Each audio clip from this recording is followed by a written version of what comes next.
नमस्कार, स्वागत है आपका कमोडिटी फटाफट में। अगर आपके पास भी सवाल हो तो आप हमें पूछ सकते हैं। अगले आधे घंटे तक हमारे दो एक्सपर्ट्स आपके सभी सवालों के जवाब देने वाले हैं।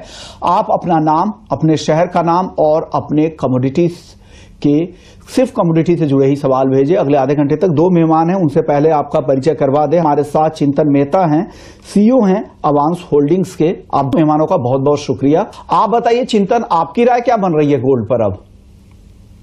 मुझे लगता है गोल्ड के अंदर जो फंडामेंटल है, जो पहले सबसे जैसे जो होता है कि डी-डॉलराइजेशन, दूसरा होता है जियोपॉलिटिकल टेंशन और तीसरा होता है जो आपका इंटरेस्ट साइकिल। मुझे ऐसा लगता है कि ट्रम्प के आने के बाद डॉलर इंडेक्स के अंदर आपको बहुत ही स्ट्रेंथ देखने को ऑलरेडी मिली है और ये देखने को मिलती रहेगी। ट्रम्प जो इलेक्ट मींस प्रेसिडेंट होने वाले हैं जनवरी के अंदर, उसके पहले बहुत सारी वॉलेटिलिटी और बहुत सारी धारणाएं बनती रहेगी।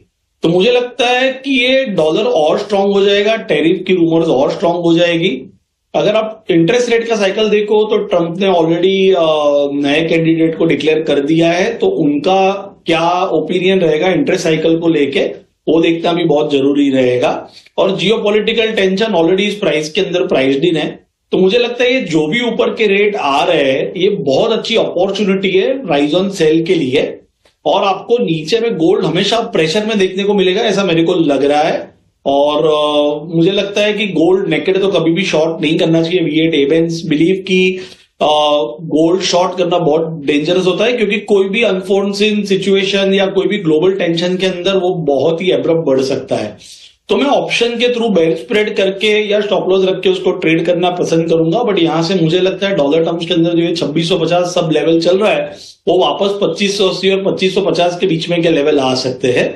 तो सेल ऑन राइज का मेरा ओपिनियन रहेगा। बट डेफिनेटली थ्रू ऑप्शन, तो जहां पे पुट ऑप्शन आप बाय करके काम कर सकते हो या फिर आप बेयर स्प्रेड बना सकते हो, ताकि आपको लॉस लिमिटेड हो इन केस अगर कुछ एस्केलेशन होता है, कुछ भी यहां से सिनारियो चेंज होता है।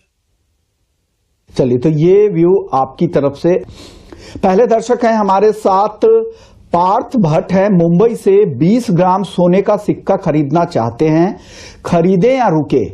चिंतन, आप जैसा कह रहे थे कि गोल्ड में शॉर्ट करना बहुत ही मुश्किल है, कब भाव तेजी से आ जाए, अनसर्टेनिटी इतनी ज्यादा ग्लोबल मार्केट में रहती है। अगर इनको सिक्का खरीदना है 20 ग्राम सोने का, यानी प्योरली ये इन्वेस्टमेंट पर्सपेक्टिव से खरीदना चाहते हैं, रुकें, कुछ फायदा मिलेगा इनको, नीचे भाव में एंट्री का मौका मिलेगा? चिंतन, अगर इनको जल्दी नहीं है, टाइम सेंसिटिव नहीं है, तो मेरे ख्याल से तो रुकना ही चाहिए।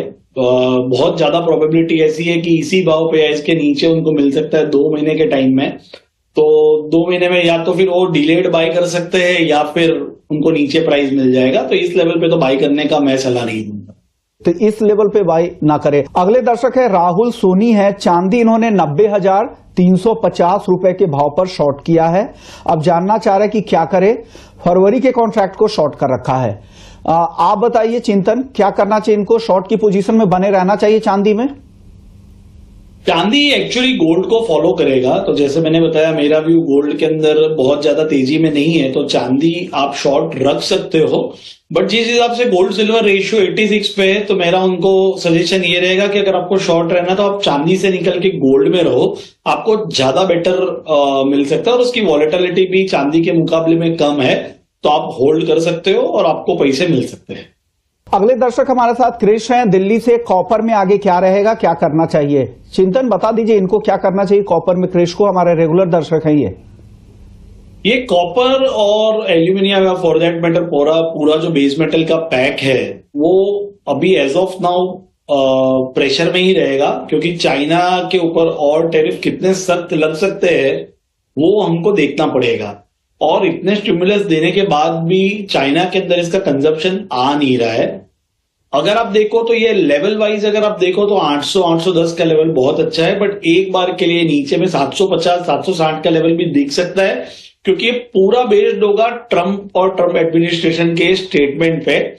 तो मुझे लगता है कि एज ऑफ नाउ लॉन्ग करने के लिए वेट करना चाहिए और बेस मेटल से थोड़ा साइडवेज ही बने रहे तो ज्यादा अच्छा है। और बहुत ही ज्यादा कुछ ओवरसोल्ड की तरफ आता है तब जाके उसको बाय करना चाहिए, तो रिस्क रिवॉर्ड उनके फेवर में रहेगा। तो मैं उनको बोलूंगा कि आप इवन दो ये लेवल बहुत अच्छे हैं, इस प्राइस के अंदर सब कुछ प्राइस दिन है, बट मैं उनको वेट करने की सलाह दूंगा और नीचे में 780 और 760 के बीच में अक्यूमुलेट करें तो ज्यादा बेनिफिट रहेगा। ओके, चलिए आप लोगों से अब एक रिक्वेस्ट यही है कि जो भी जवाब दे 30-30 सेकंड में दे। कई सारे दर्शक हैं, उनके सवालों के जवाब लेने हैं। आप चिंतन छोटा जवाब दे दीजिए कि क्या करना चाहिए।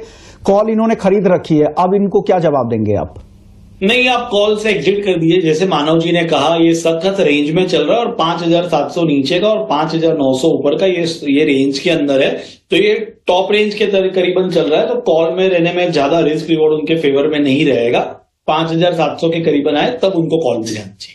भी एक जवाब दे दीजिए, काफी डेस्परेट है, काफी बार इन्होंने फोन भी किया, मैसेज भी किया है। 89,165 की प्लस है चांदी, क्या करना चाहिए चिंतन इनको?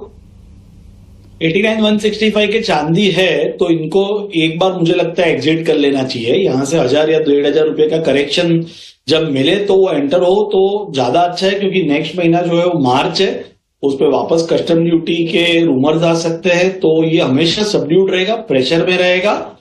तो एक बार एग्जिट होके फिर आगे करें, क्योंकि 2,500 रुपए का रोल ओवर भी है, तो बहुत डिफिकल्ट है उसमें से एज ऑफ नाउ प्रॉफिट आना। ओके, भी और चिंतन आपका भी, आप लोगों का बहुत बहुत शुक्रिया। हमारे दर्शकों के सवालों के जवाब फटाफट दिए। बहुत सारे दर्शक हैं जिनके सवाल रह गए थे, रिपीटेटिव सवाल भी थे, इसलिए भी नहीं शामिल कर पाए। कोशिश करेंगे आपके इन सवालों को कल हम जरूर शामिल करें।